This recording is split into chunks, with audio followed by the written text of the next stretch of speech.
ఆది నుండి కూడా సైతానుగాడు వాడుతున్న ఆయుధాలలో ప్రధానమైంది, బాగా బైబిల్ గ్రంథం గుర్తించి మనకు సాక్ష్యం ఇచ్చింది, మోసగించుట. అందుకే అనేక చోట్ల గ్రంథంలో పౌలు ద్వారా పరిశుద్ధాత్ముడు హెచ్చరించాడు, మోసపోకుడి. గలతీ పత్రిక 6వ అధ్యాయం 7వ వచనం, మోసపోకుడి, దేవుడు వెక్కరింపబడడు, మనుషుడు ఏం విత్తునో ఆ పంటనే కోయును. ఉందా? అక్కడేమన్నాడు? మోసపోకుడి అంటే మోసపోవద్దు అన్నాడు. అలాగే 1 కొరింథీ పత్రిక 6వ అధ్యాయం 9వ వచనంలో కూడా ఇలా ఉంది, మోసపోకుడి, అన్యాయస్తులు దేవుని రాజ్యమునకు వారసులు కానేరని మీకు తెలియదా? మోసపోకుడి, అద్దుగో జారులైనను విగ్రహారాధి. మోసపోకుడి, అక్కడ కూడా మోసపోకుడి. ఇలాగా ఎన్నో చోట్ల మోసపోకుడి అని హెచ్చరిస్తాడు. అంటే మోసపోవాకుండా రా అని హెచ్చరించాడు అంటే మోసగాడు తిరుగుతున్నాడు అని అర్థం. ఎవడు తిరుగుతున్నాడు? మోసగాడు తిరుగుతున్నాడు అని అర్థం. వాడు ఎలా తిరుగుతున్నాడంట? పేతురు చెప్పాడు 1 పత్రిక 5:8, గర్జించు సింహం వల్ల ఎవరిని మృంగుతున్నా, ఎవరిని ముంచుతున్నా, ఎవరిని కాజేయుతున్నా, ఎవరిని నాశనం చేయుతున్నా, ఇవన్నీ వర్ణించకుండా ఎవరిని మృంగుదునా అని వెదకుచు మీ విరోధి అయిన అపవాది గర్జించు సింహం వల్ల ఎవరిని మృంగుదునా అని వెదకుచూ తిరుగుచున్నాడు. ఆ మింగుదునా అన్న దగ్గర ఎవరిని ముంచుదునా, ఎవరిని మోసగించుదునా, ఎవరిని కాజేయుతున్నా, ఎవరిని నాశనం చేయుతున్నా అని తిరుగుతున్నాడని రాసుకోవచ్చు పక్కన. అక్కడ వద్దులే, నీ డైరీలో రాసుకో. ఎందుకంటే వాడు అదే పనిలో ఉన్నాడు. ఎంతమంది ఇంట్రెస్ట్గా వింటున్నారు? స్తోత్రం చెప్పండి గట్టిగా. మనల్ని మోసపోవద్దు అన్నాడు అంటే అక్కడ ఒక పాఠం ఉంది, అదేందో తర్వాత చెప్తా. ముందు అసలు మోసగాళ్ళ వ్యవహారం ఎలా ఉంటుందో మీకు వర్ణిస్తే ఆ తర్వాత. దీన్ని గూర్చి ఒక హాస్యాస్పదమైన కథ ఉంది, చాలా సంవత్సరాల నుంచి వాడుకలో ఉంది ఆ కథ. గతంలో 1-2 సార్లు మీతో పంచుకున్నాను నేను ఆ కథ. ఈ మోసగాళ్ళకి పెట్టుబడి కూడా అవసరంలే, మనమే ఇస్తాం వాడికి అన్నీ.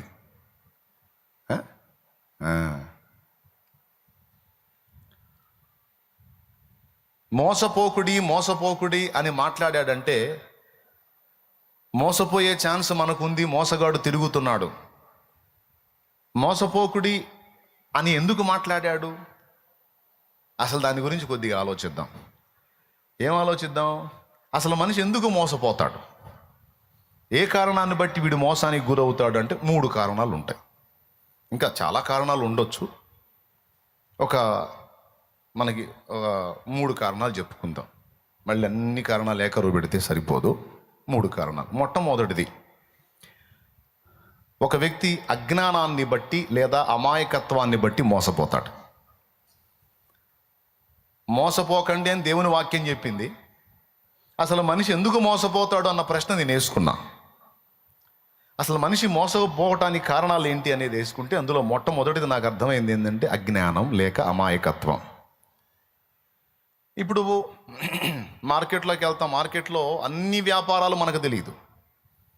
మనకు తెలిసిన వ్యాపారంలో మాత్రమే మనం మోసపోం. ఇక మిగిలిన వ్యవహారాలు మనకు తెలియదు కనుక ఆడేం జీవితం అది తింటాం, వాడు ఎంత అడిగితే అంత ఇస్తాం, మోసపోతాం. వాడు నకిలీది ఇచ్చినా సరే, ఒరిజినల్ అని నకిలీది ఇచ్చినా సరే మనం మోసపోయి తెచ్చుకొని వినియోగించుకుంటాం.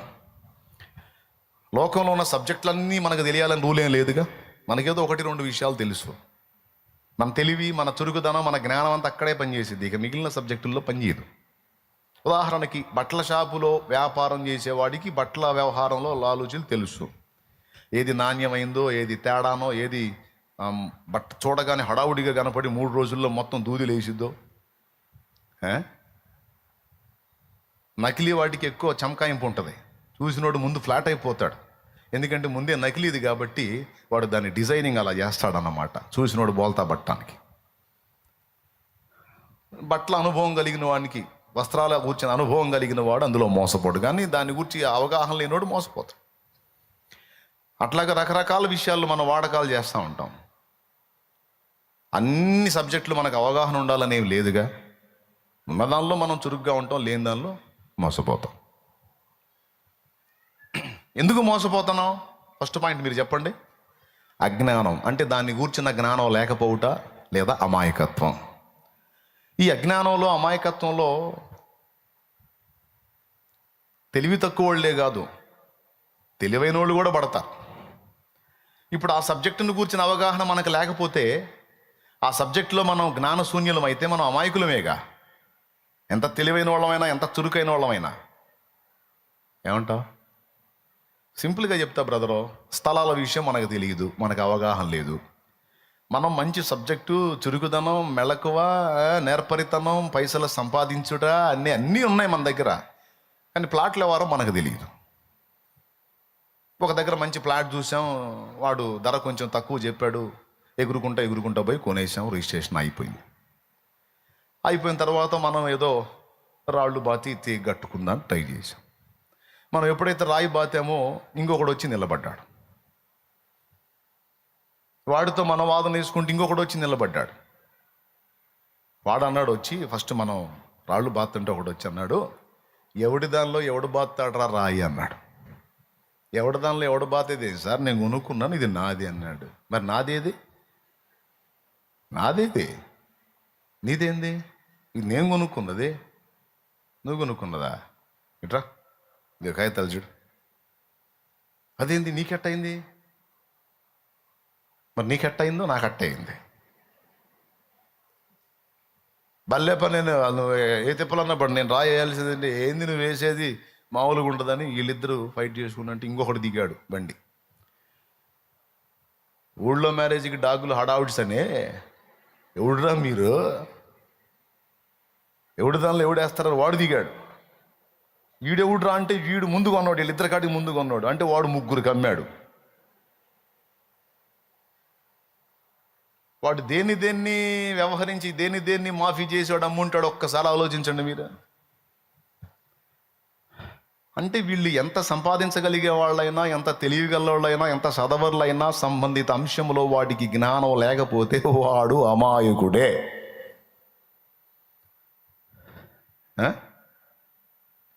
స్తోత్రం, హల్లెలూయా. ఇప్పుడు స్థలాలు కొనేది ఒకటి, వస్త్రాలు కొనేది ఒకటి, పశువుల్ని కొనేది ఒకటి, ఇతరత్ర వస్తువుల్ని కొనేది ఒకటి, ఇట్లా ఎన్ని సబ్జెక్టులు ఉన్నాయి లోకంలో. అన్నిటి మీద మనకు అవగాహన ఉంటుందా? మనకు అవగాహన లేనప్పుడు మనం కొనే చేప దగ్గర నుంచి, మాంసం దగ్గర నుంచి, కూరగాయ దాకా బుస్సే, పాల ప్యాకెట్తో సహా గ్యాంబ్లింగే.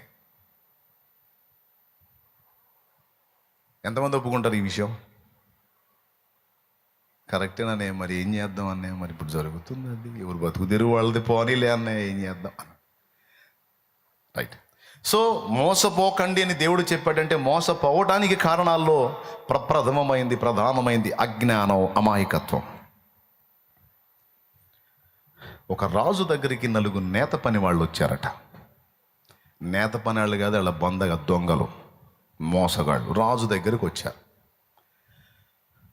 రాజు దగ్గరకు వచ్చి రాజుని పొగడ్తలతో ముంచెత్తారు. ప్రపంచంలో చాలా రాజ్యాలు తిరిగాం, చాలా సామ్రాజ్యాలు తిరిగాం మహారాజా, ఎక్కడికి పోయినా మీ పేరే మారుమ్రోగుతుంది. అసలు మీలాంటి రాజు లేడన్నారు, మీలాంటి గొప్ప వ్యక్తి, జ్ఞానవంతుడు, యుద్ధవీరుడు, అది ఇది, మీలాంటి సుగుణాల సంపన్నుడు అసలు ఇంకొకడు లేడని చెప్పారు. అందుకే మిమ్మల్ని చూద్దాము, మేము నేర్చుకున్న విద్యను మీకు కాస్త ప్రయోజనకరంగా చేసి పోదామని మీ రాజ్యానికి వచ్చాం మహారాజా అన్నారు. వీళ్ళు శత్రు రాజ్యానికి చెందిన దొంగలు. వీళ్ళు దొంగలు.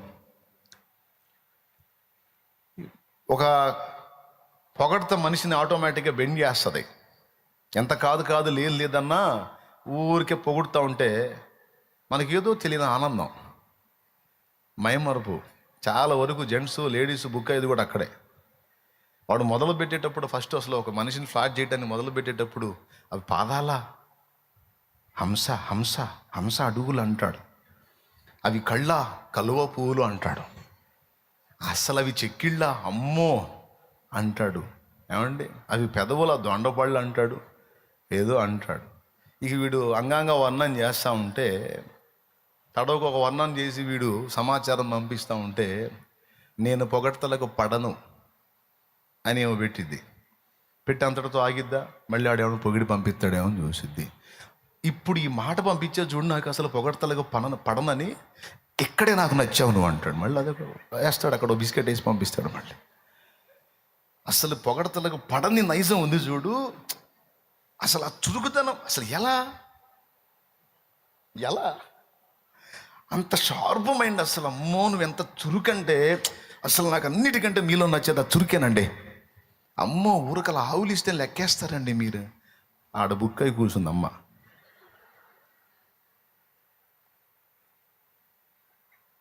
అవదా మా తల్లులు మా రాజులు మా అమ్మలో ముందుంటారు.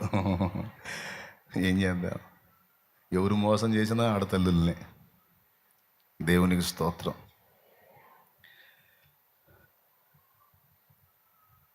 ఈయన్ని పొగిడేసరికి మనిషి ఎక్కాడండి, మునగ చెట్టు చిటారు కొమ్మకి ఎక్కాడు.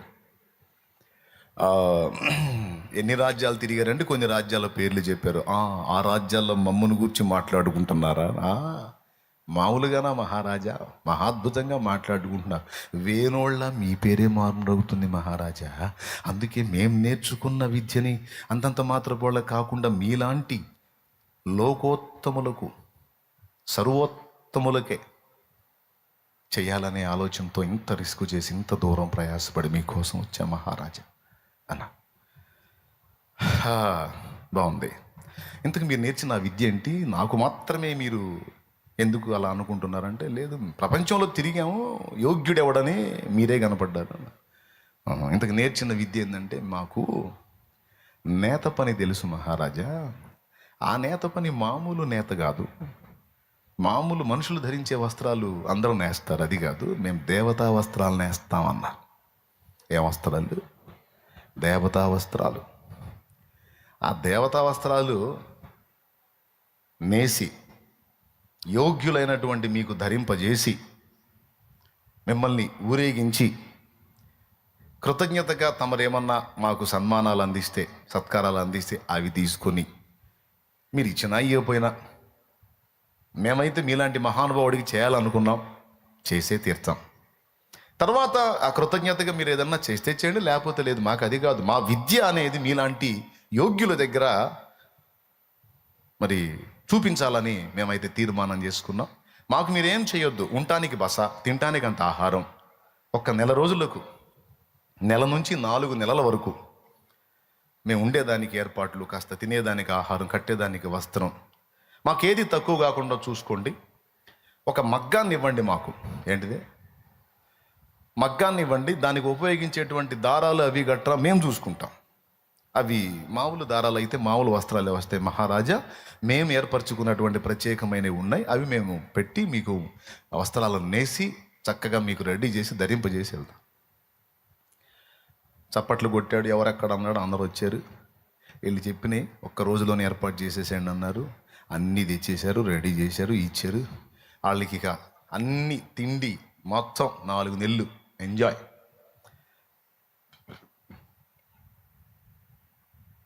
గదిలో ఒక భాగంలో మగ్గం పెట్టించారు. అస్సలు దాన్ని టచ్ కూడా చేయట్లేవాడు. దొంగలుగా వాళ్ళకి ఏం తెలుసు, అసలు ఆ పనే తెలియదుగా. టచ్ కూడా చేయట్లా. ఎవరన్నా మనుషులు అలికిడి తగిలినప్పుడు మాత్రం ఎవడో ఒకడు పోయి దాన్ని కాస్త అట్లా సౌండ్ చేస్తున్నాడు. మగ్గం ఆడిచేటప్పుడు కొంచెం సౌండ్ వస్తుంది కదా, టక్కం టక్కం అని. ఎవడన్నా మనిషి అలికిడి తగిలిందంటే ఆ సౌండ్ కాసేపు చేసి వెళ్ళిపోతున్నారు. మళ్ళీ ఈ సౌండ్ ఇన్నోళ్ళు ఏమన్నారు, అరే మగ్గం పని జరుగుతుంది రో, మహారాజు గారికి వస్త్రాలు రో తీవ్రంగా జరుగుతున్నాయి రో. మనుషులు ధరించే వస్త్రాలు కాక దేవతలు ధరించే వస్త్రాలు అవి ఎలాగుంటాయో చూడాలనుకొని ఆడు మురిసిపోయి మహారాజు మొదట తెలుసుకోవాలనుకున్నాడు. అయితే వీళ్ళు చెప్పిన మాట ఏంటంటే, మహారాజా మేము దేవతా వస్త్రాలు నేస్తాం, అయితే ఒక చిన్న షరతు. మేం నేసేటువంటి వస్త్రాలు మనుషులు ధరించే వస్త్రాలు కాదు, అవి దేవతా వస్త్రాలు కనుక అవి బుద్ధిహీనులకి, మూర్ఖులకి కనపడవు. బుద్ధిహీనులకి, మూర్ఖులకి కనపడవు, మంచోళ్ళందరికీ కనపడతాయి అన్నారు. రాజు అనుకున్నాడు, రాజ్యం మొత్తంలో వెతికిన ఎంతమంది వెళ్తారు బుద్ధిహీనులు, మూర్ఖులు? కొద్దిమందేగా, దాదాపు అందరూ మంచోళ్ళేగా. ముఖ్యంగా నేను అసలు మంచోడిని కాబట్టి ఉంటుంది, ఏముంది దాన్ని ఏముందలే, పర్వాలేదు నేయండి అన్నాడు. మొదటి నెల అయింది. సైన్యాధిపతిని పంపించాడు. ఏమయ్యా సైనికుడిని పంపించాడు. వస్త్రాలు ఎంతవరకు అయినాయో చూసి రమ్మని. వాడు పోయాడు. సైనికుడు వస్తున్నాడని వీళ్ళకి సమాచారం వచ్చింది. సభా మండపంలో వీళ్ళు పలికిన ఆ మాట మనుషులు, సైనికులు, మంత్రి, రాజు మొత్తం విన్నారు. ఏమని? బుద్ధిహీనులకు, మూర్ఖులు కనపడమని. సైనికుడు పోయాడు. వాడు పోయేసరికి వీళ్ళు మగ్గం దగ్గర చాలా సీరియస్గా వర్క్ చేస్తున్నట్టు హడావుడి పిక్చర్ ఇచ్చారు. వాడు పోయి చూశాడు, మగ్గం కనపడుతుంది, వీళ్ళు పని చేస్తున్నారు కానీ ఒక్క నూలు పోగు కనపడట్లా వాడికి డౌట్ వచ్చింది. ఏందిరా, ఏమి లేకుండా ఏం చేస్తున్నారు వీళ్ళు అని అనుమానం వచ్చింది. ఎంత చెడ్డ పోలీసోడు కదా, డౌట్ వచ్చింది. అదిగో సైనికుడు వచ్చాడు, చూస్తున్నాడు. అదిగో నేస్తున్నారు చూడండి. ఏం లేదు అక్కడ, దారాలు లేవు, ఏం లేదు. చాలా ఇంట్రెస్ట్గా వర్క్ చేస్తూ ఉన్నారు. వాళ్ళ చేతుల్లో దారాలు పట్టుకున్నట్టు వేలు ఎట్టు పెట్టాడు చూడండి. చూసారా? అట్లాగా అక్కడ దారాలు ఉన్నాయా? ఏం లేవు, అయిపోయింది. ఇప్పుడు వాళ్ళు అన్నారు, చేస్తా ఏం సైనికుడు గారు ఎలా ఉన్నాయి వస్త్రాలు అంటే ఇప్పుడు నాకు ఏం కనపడట్లేదు రా, ఇక్కడ నూలు పోకూడదు కనపడట్లేదు అంటే బుద్ధిహీనుడు, మూర్ఖుడు. ఈ మాట నాకెందుకని వాడేం చేశాడు, ఆహా అద్భుతం, అత్యద్భుతం, నా లైఫ్లో చూడలేదు అన్నాడు. పోయి మహారాజుకు చెప్పండి అన్నారు. ఇటు పోయి చెప్పాడు.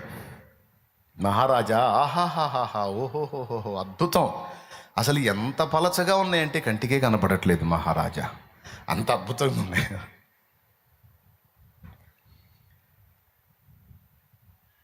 రెండో నెల గడిచింది. ఇప్పుడు సైన్యాధిపతిని పంపించాడు. సైనికుడు అయ్యాడు, సైన్యాధిపతి అయ్యాడు. రెండో నెలకి సైన్యాధిపతి వాడు పోయాడు. వాడు వస్తున్నాడని తెలుసుకొని మళ్ళీ సేమ్ పిక్చర్ ఇచ్చారు. అసలు వచ్చినా కూడా ఆయన పట్టించుకోకుండా వీళ్ళు ఇంక టైం అవుతుంది, ఇంక మనం తొందరగా చేయాలని ఒకరిని ఒకటి తిట్టుకుంటా, గద్దించుకుంటా, అంత నిర్లక్ష్యం అయితే ఎట్లాగా, మహారాజు గారు ఏంటి ఏమనుకుంటారు, టయానికి ఇవ్వాలి మనం అని చెప్పి వర్క్ సీరియస్గా చేస్తూ ఉన్నారు. నూలు పోగులేదు అక్కడ. వీడికి మైండ్ పోయింది. అరే వీళ్ళకి కనపడుతుంది, ముందు పోయిన సైనికుడికి కనపడుతుంది, నాకు కనపడట్లేదు. ఇది కొంపదీసి రాజ్యం మొత్తంలో బుద్ధిహీనుణ్ణి, మూర్ఖుణ్ణి నేనైనా అయింది. అయినా మనకెందుకు వచ్చిన గొడవ, మనకేం కనపట్టలేదన్నా అనుకో, నేను మూర్ఖుణ్ణి, బుద్ధిహీనుణ్ణి కావాల్సి వచ్చింది, ఎందుకు వచ్చిన గొడవ అని చూస్తా ఉన్నాడు. పరకాయించి ఏ కోశానన్నా ఒక నూలు పోగన్నా కనపడదు, ఏం లేదు అక్కడ. వాడిని అడిగారు, ఏం సైన్యాధిపతి గారు ఎలా ఉన్నాయి వస్త్రాలు? సగం బడ అయిపోయినాయి మహారాజు గారి వస్త్రాలు. మీకేం అనిపించలేదా, ఏం స్పందించట్లేదు? ముందు వచ్చిన ఆ సైనికుడు గారు బాగా స్పందించారు. వాడికి కనపడ్డది వల్ల నాకు కనపడలేదు. అరే అసలు భలే పని, నేను ఆశ్చర్యపోయి నిశ్చేషుడినై నిలబడిపోయాను. అసలు ఇలాంటి వస్త్రాలు ఇంతవరకు చూడలేదు నేను, అసలు కంటికి కనపడనట్లేదు, ఇంతవరకు నా కంటికి ఇంతవరకు కనపడలేదని అనుకుంటూ పోయాడు వాడు. మహారాజుకు చెప్పాడు, మహారాజా అద్భుతం, వస్త్రాలు అసలు మామూలు లేవు, నా కళ్ళతో ఇంతవరకు చూడలేదంటే నమ్మన్నాను. వాడు నిజమే చెప్పాడు, చూడలేదు. స్తోత్రం.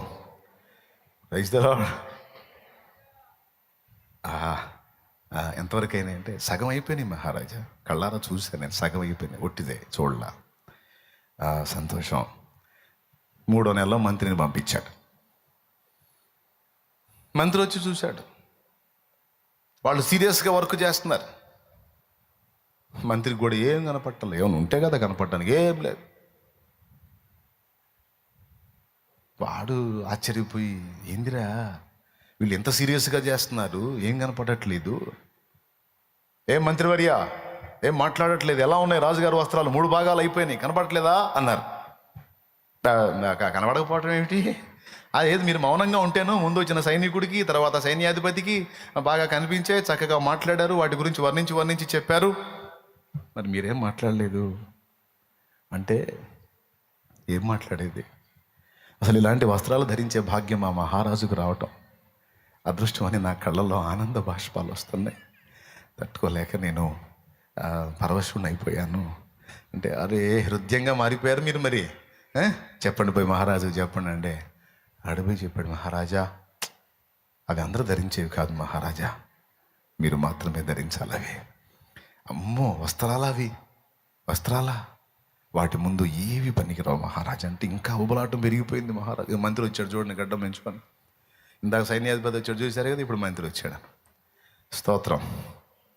ఏం లేదు అక్కడ. అయిపోయిందా?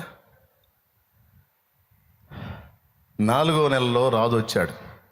వాడికి ఆగల ఉబలాటం. ఇక ఫైనల్ అయింది. రాజు వచ్చినా పట్టించుకోకుండా చేస్తున్నారు. రాజు వెనకనే ఉన్నాడు. మహారాజు గారికి ధరింప చేయాలి, దీనికి యోగ్యుడు, అది దానికి కాసేపు అక్కడ కూడా పొగుడుతున్నారు ఆయన చూడనట్టే. అన్నాడు, మహాప్రభు మహారాజా ఎప్పుడు ఏం చేశారు మరి తమరు? అయ్యో మేము పని బిజీలో ఉండి మిమ్మల్ని పట్టించుకోలేకపోయాం. పర్వాలేదు అని ఆ మగ్గం కాడికి పోయి చూస్తే ఏం కనపట్లా. అదిగో రాజు వచ్చాడు చూడండి. ఏందిరా మీరు ఏం అడుగుతున్నారు, ఏమి నేస్తున్నారు? ఏందిరా మీ చేతుల్లో వస్తువులు తప్ప అందులో దారాలు కనపట్టలేదు, ఏం జరుగుతుందరా ఇక్కడ అని ఆడికి డౌట్ వచ్చింది మహారాజుకి. డౌట్ వచ్చి వాడిని ఇచ్చేటోడే చూస్తూ ఉన్నాడు. ఎంత పరకాయించి చూసినా ఏం కనపట్టాల. ఇప్పుడు రాజుకు డౌట్ వచ్చింది. సైనికుడికి కనిపించింది, సైన్యాధిపతికి కనిపించింది, మంత్రికి కనిపించింది, నాకు కనపట్టలేదు. కొంపదీసి రాజ్యం మొత్తం మూర్ఖుని బుద్ధిహీనుడి నేనేనా, పనికి మళ్ళీ నేనేనా?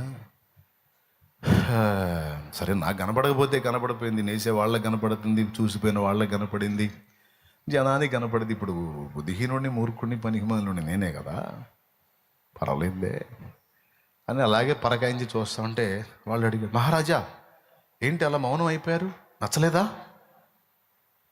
ముందు వచ్చిన సైనికుడు, సైన్యాధిపతి, మంత్రి అద్భుతంగా అమోఘంగా సంతోషించారు, మీరేం మాట్లాడలేదంటే మీకు కనపడట్లేదా అన్నారు.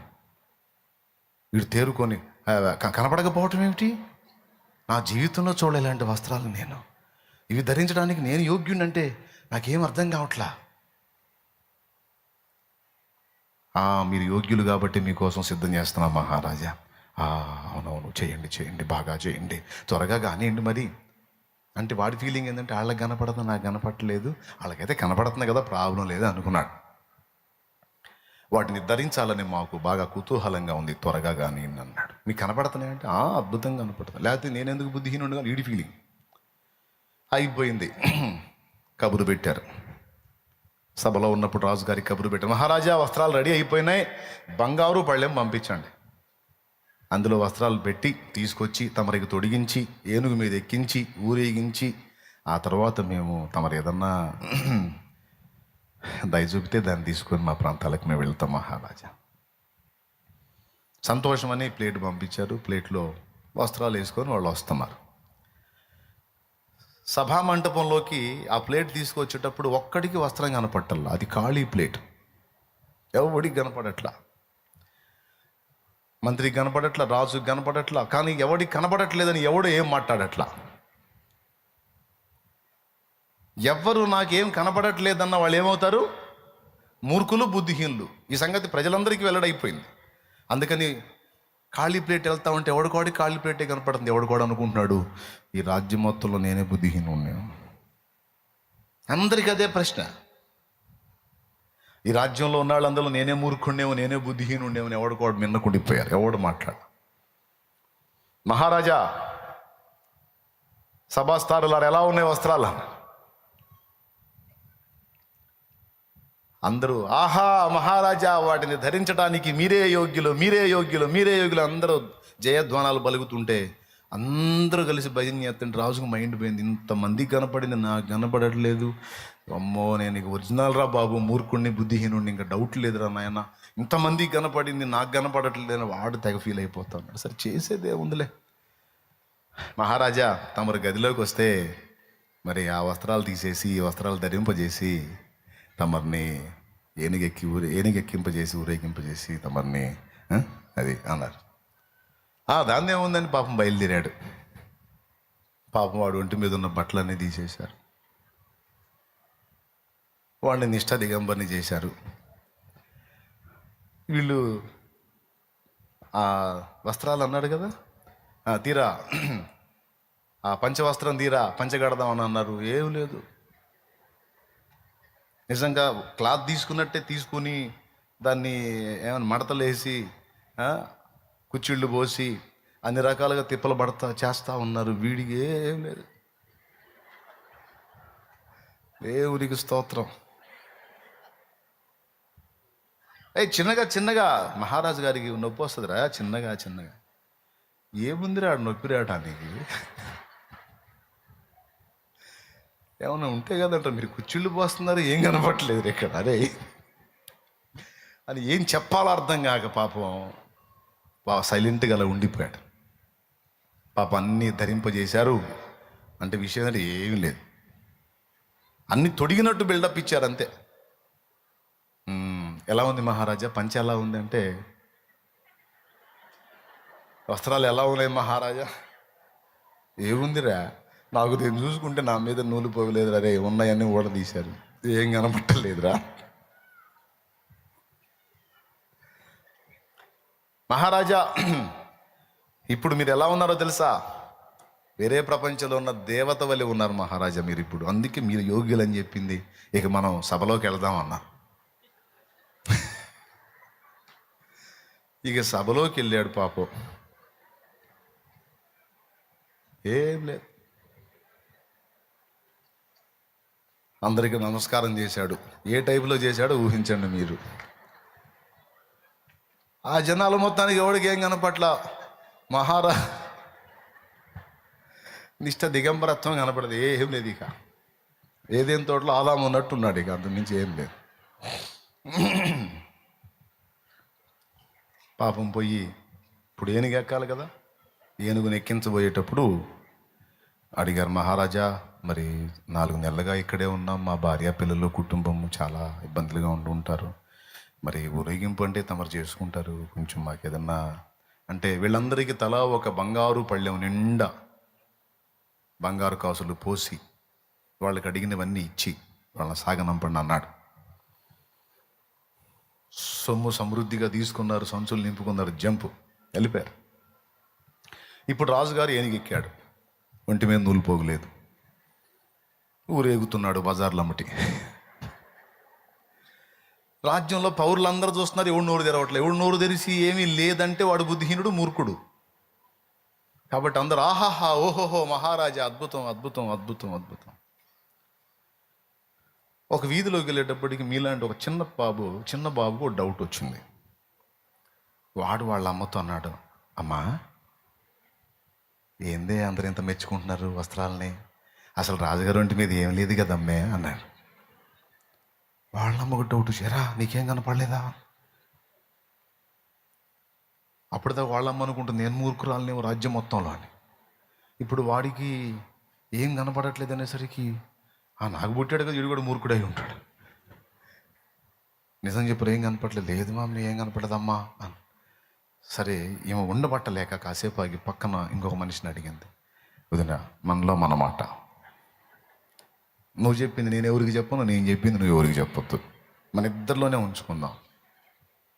రాజుగారి మీద నీకేమన్నా కనపడుతుందా? ఏమనుకోవద్దు వదినా, అసలు ఏమి లేకుండా తిరుగుతున్నాడే. నీకేం కనపడలేదు? ఏంది కనపడేదాడు బొందా, చూడలేక సస్తున్నావు వాడి దరిద్రం చండాలంగా. చీచాను ఆ దరిద్రపు వేషాన్ని చూడలేక సస్తున్నావు. ఇక ఆ నోట పడి అందరికి వెళ్ళిపోయాయి. అది పరిస్థితి. చివరికి రాజుకు డౌట్ వచ్చింది,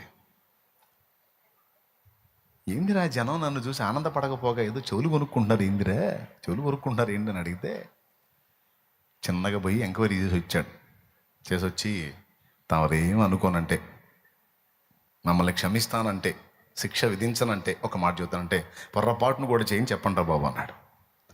ఎప్పుడంటే తమరి ఒంటి మీద అసలు మాకు ఏం కనపట్లేదు మహారాజా అన్నారు. నిష్ఠ దిగంబరిగా ఉన్నారు, తమరి ఒంటి మీద మాకేం కనపట్లేదు, నీకేనా మిగిలిన వాళ్ళకు కూడా అన్నాడు. అందరిది అదే పరిస్థితి మహారాజా అన్నాడు. ఇంకా చూస్తావేరా, ఆ పై వస్త్రం ఈరా నాకు కూడా కనపట్లేదురా, సరిపోయారు అందరే అని వాడు